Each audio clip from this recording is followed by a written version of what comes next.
great. If not, use the tools in the cockpit, the weight jacker and the adjusting bars. Maybe make it a little bit better. Looking for Dan Wheldon. Started 34th in this field. He has moved up 10 spots. You're on board with him.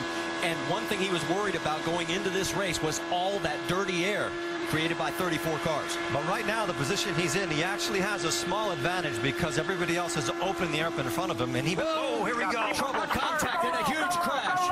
Up in turn number 2. Oh, multiple cars involved.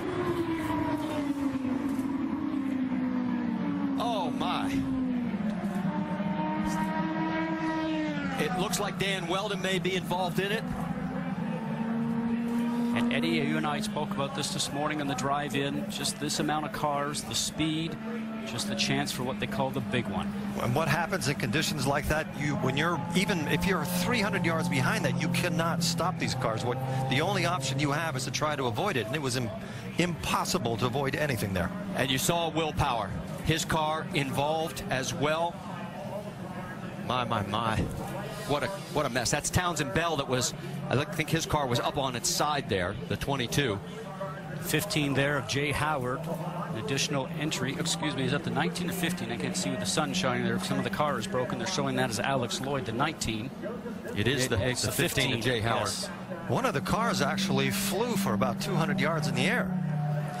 Red flag is out here at Las Vegas Motor Speedway on lap number 12. And from high above, you can see the carnage.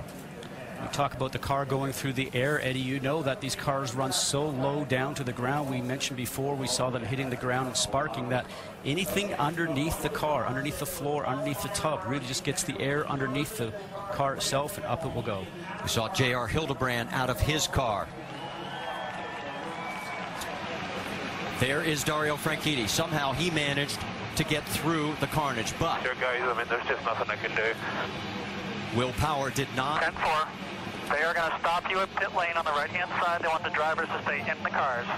What Franchitti was alluding to is there's nothing he can do avoiding the debris that's on the track. Well, there is debris everywhere. You can see just how many cars are literally torn apart. And this was the one thing, and there is the 18 of James Jakes. Now, he had a crash early in practice on Friday. That is actually a KV Racing backup car that they put together for him. Now, I don't see much damage on there, but he's out of the cockpit. And look at this from high above. And this was the one thing we were fearing when we saw qualifying and the two championship contenders in the middle of the field. A big crash like this early in the race. What happens in accidents like this is that a single mistake by anybody, which might be dirty air, could be anything, multiplies itself so fast that you start accumulating cars. There's no way that you can control what happens. Once you start spinning at those speeds, it's impossible.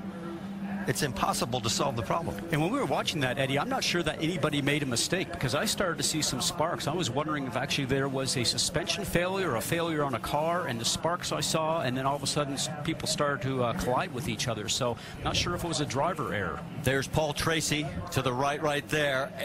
We're going to sort this out. We know at least 8 cars are involved, maybe more. So stay with us. We'll go side by side, and it's only lap 13. And we've already had a huge crash here at Las Vegas.